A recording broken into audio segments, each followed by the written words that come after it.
Hey kids, fairy tale number 2 here with Miss Mature. We've got Jack and the Beanstalk, which is a Mother Goose story. Kind of made me think of a country theme, so that's what I'm going with. Make sure you're comfortable. Here we go. Jack and the Beanstalk. Once upon a time, there was a boy named Jack. This was not Jack Be Nimble or Jack Sprat or Little Jack Horner. He was just plain Jack. Now, Jack lived with his mother in a very small house. The clothes they wore were old and tattered, and they hardly ever had enough to eat. You see, Jack and his mother were very poor. What little food they had was almost gone. Jack's mother decided there was nothing left to do but sell the cow, Nellie.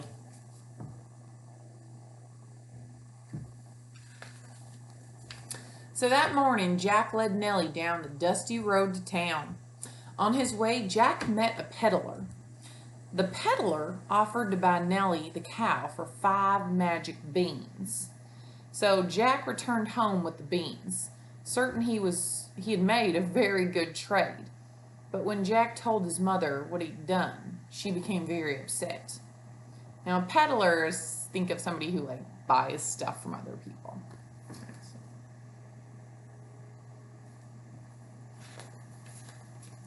Jack's mother threw the beans out the window and sent Jack to his room. Jack lay in bed. He really wanted the beans to be magic. Jack was always telling his mother stories about magic things. Oh, if only those beans could have been magic.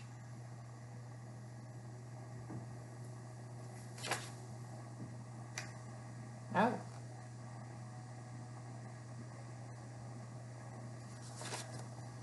The next morning, Jack woke to the most unusual sight. A giant green leaf was poking through his open window. Jack threw on his clothes and ran outside.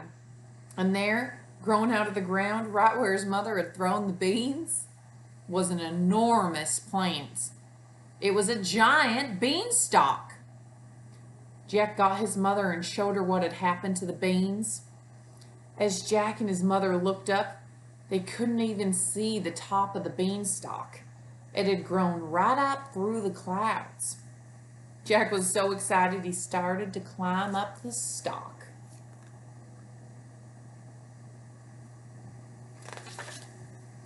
Jack climbed and climbed, higher and higher. He could see all over the countryside. Higher and higher he climbed until Jack climbed right up through the clouds. The top of the clouds was like another land. As Jack got off the beanstalk, he started to look around. He noticed a road that led off into the distance.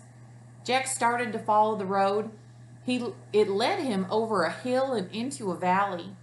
In the valley there was a castle, the largest castle that Jack had ever seen.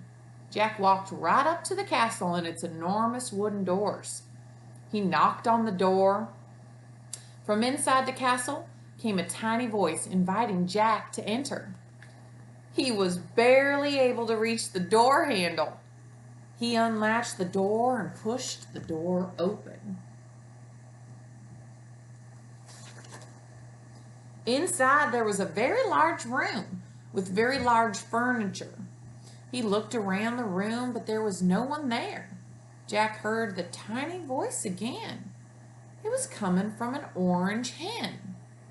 The hen was locked up in a cage that sat on a large chest. The hen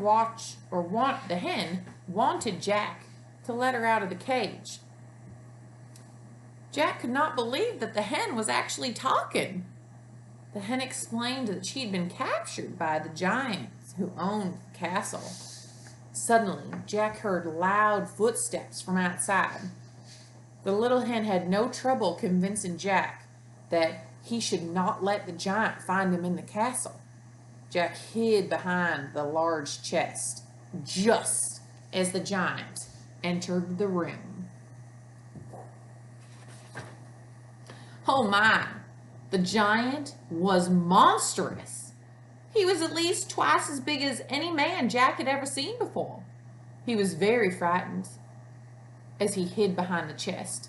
The giant picked up the cage that held the hen and put it on his table. The giant told the hen that if she didn't lay golden eggs for him, he would cook her for his dinner. That poor little hen knew that the giant meant what he said, and she did her best to lay an egg. Jack could not believe his eyes. The hen had laid a real golden egg. The giant opened the cage and shook the hen until she laid one golden egg after another. After the sixth egg, the poor little hen was just too tired to lay any more.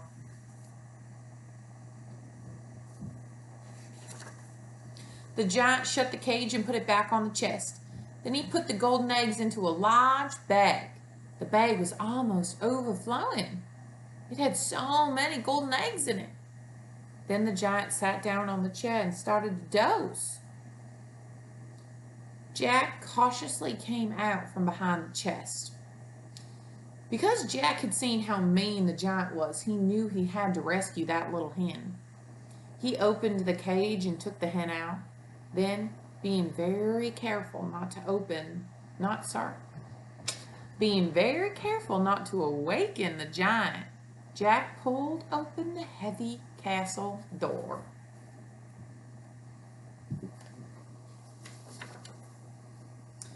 With the hen under one arm, Jack ran as fast as he could down the road, away from the castle. All he could think about was saving the hen from that giant. Just as Jack reached the beanstalk, he heard the footsteps of the giant. Jack jumped onto the beanstalk and started climbing down, still cradling the hen under his arm.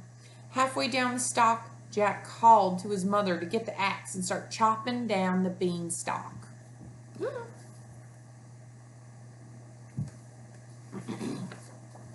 As Jack got to the ground, he grabbed another axe and helped his mom chop.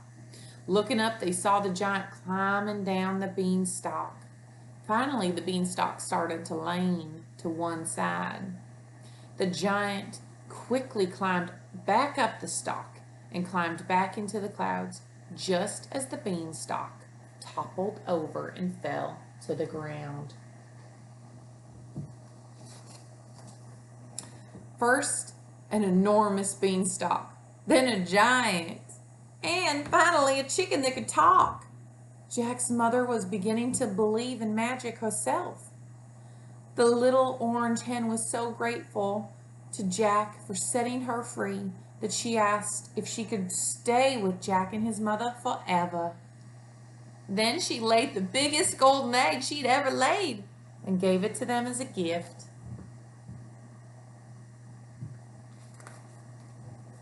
Jack, his mother, and the little orange hen were very happy. With the golden egg, they had plenty of money to buy food and clothes, and they shared their wealth with all who were less fortunate than they were. And they even had enough money to buy back old Nellie the cow. And they all lived happily ever after. That's a great story. I hope you enjoyed it. Stay safe out there. Mrs. Mature misses you so much. Bye-bye. See you on Seesaw.